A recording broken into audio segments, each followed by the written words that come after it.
हरे कृष्णा। आप सभी कृष्ण प्रेमियों का मेरे चैनल में स्वागत है।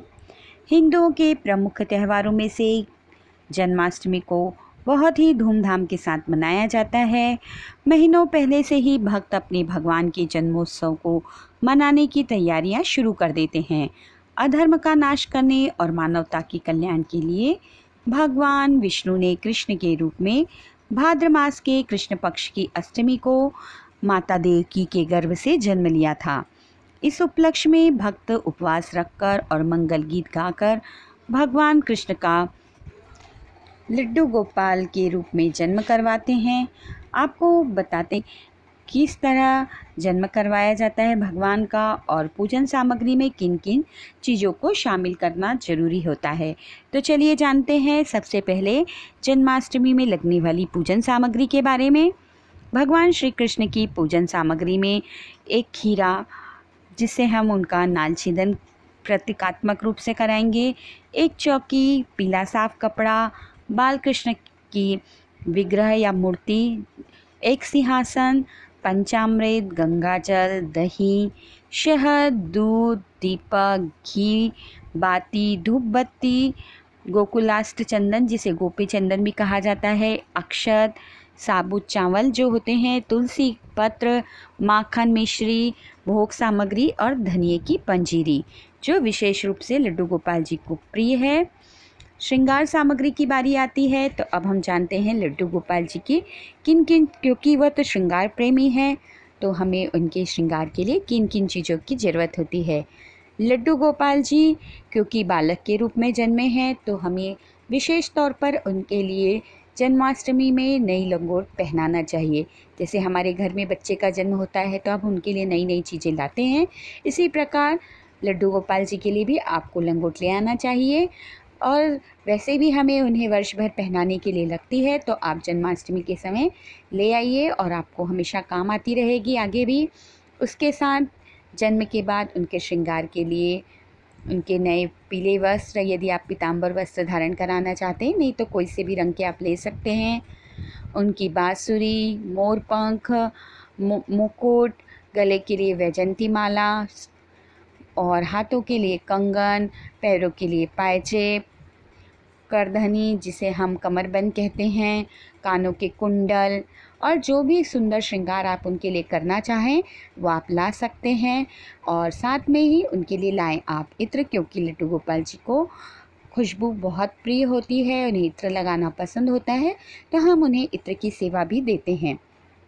इसके साथ ही अब आती है कि हम लड्डू गोपाल जी की जन्म कैसे मनाएं। बाल गोपाल जी का जन्म जैसे हमें सभी को पता है कि रात 12 बजे होता है। सबसे पहले आप उन्हें दूध से, उसके बाद दही, फिर घी, फिर शहद स्नान करवाएं। उसके बाद गंगा जल से अभिषेक करें, ऐसा शास्त्रों के अनुसार बताया गया है। स्नान कराने के बाद पूरे भक्तिभाव के साथ एक शिशु की तरह भगवान के लड्डू गोपाल स्वरूप को लंगोटी अवश्य पहनाएं।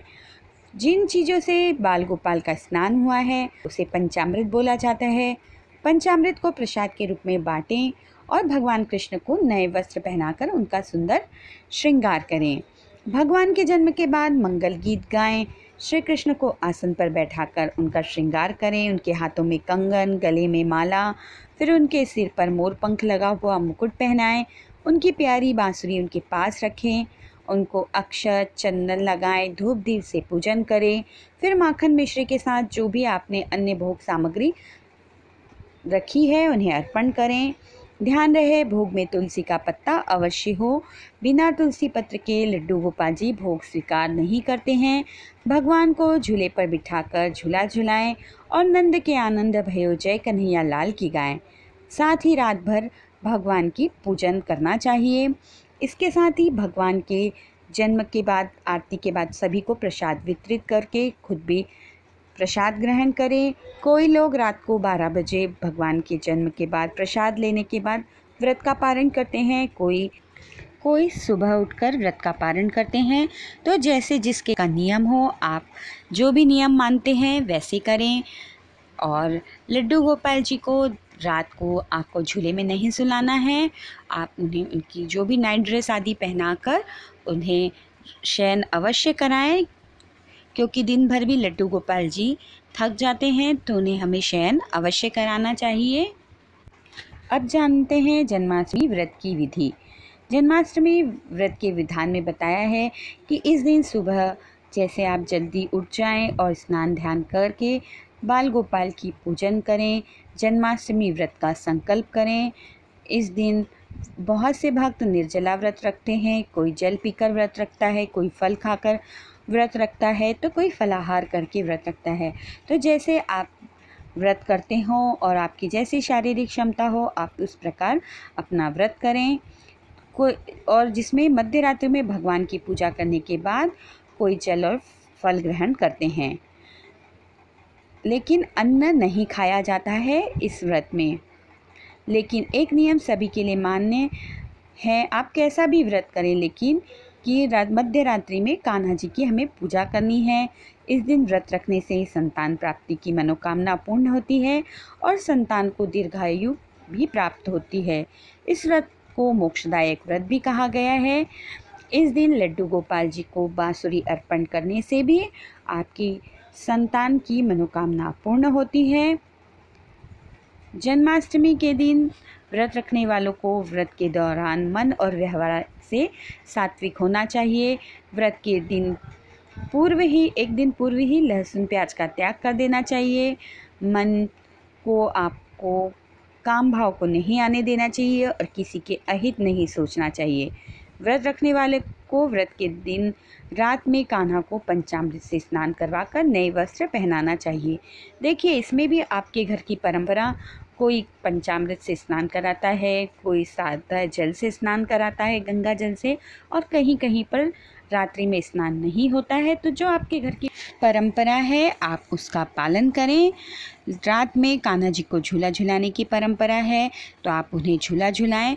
चाहे तो आप सवेरे भी उन्हें, क्योंकि सावन मास कर राधा अष्टमी तक गोपाल जी को झूलन यात्रा कराई जाती है, उन्हें झूला झुलाया जाता है, तो आप उन्हें सवेरे भी झूले पर बिठा सकते हैं।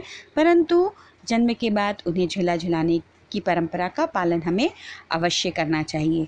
भगवान कृष्ण के श्रृंगार में फूलों का प्रयोग बहुत ज़्यादा होता है। फूलों में भी अगर वैजयंती के पुष्प से प्रभु का श्रृंगार किया जाए तो भगवान बहुत प्रसन्न होते हैं। और आज के दिन लड्डू गोपाल जी के श्रृंगार में काले रंग का प्रयोग ना करें। पीले रंग के वस्त्र और चंदन की माला आदि से भगवान का सुंदर श्रृंगार करें। साथ ही गाय और बंसी और मोर पंख उनके पास आज के दिन अवश्य रखने चाहिए। कृष्ण जन्माष्टमी के भोग में खीरे का होना अनिवार्य माना जाए। इसके अलावा आप यदि 5 फल रख सकते हैं, सूखे मेवे, धनिए की पंजीरी और जो भी पकवान आप बनाएं वो रख लिए, उसके भोग लगा दीजिए। माखन मिश्री का होना, ये सब चीज़ें बहुत ज़रूरी मानी गई है। भगवान की पूजा में भी विभिन्न भोगों के साथ माखन मिश्री अवश्य रूप से रखें और पूजा के बाद भगवान को माखन चटाना चाहिए। ऐसी कथा है कि भगवान का जिस दिन जन्म हुआ था उस रात को नंदगांव की महिलाओं ने सपने में देखा था कि कान्हा उनसे माखन मांग रहे हैं। इसके बाद घर घर में महिलाओं ने नंद बाबा के घर माखन लेकर सभी महिलाएं आई थी, सभी गोपियां। जन्माष्टमी के दिन लड्डू गोपाल जी के लिए विशेष रूप से सजाई जाती है। यदि आपके मंदिर बड़ा है, वहाँ आपके पास आवश्यक जगह है तो आप मंदिर में ला सजाइए, नहीं तो आप अपने घर के हॉल में या आपके घर आंगन है ऐसी जगह पर आप लड्डू गोपाल जी की झांकी सजा सकते हैं और सुंदर झांकी सजाइए, लड्डू गोपाल जी का जन्म कराइए और जैसी भी आपके घर की परंपरा है वैसे आप जन्म कराइए। और आप सभी को जन्माष्टमी पर्व की हार्दिक शुभकामनाएं। आपको वीडियो अच्छा लगे तो लाइक करें, शेयर करें और चैनल पर नए हैं तो चैनल को सब्सक्राइब करें। मिलेंगे अगले वीडियो में, तब तक के लिए हरे कृष्णा, राधे राधे।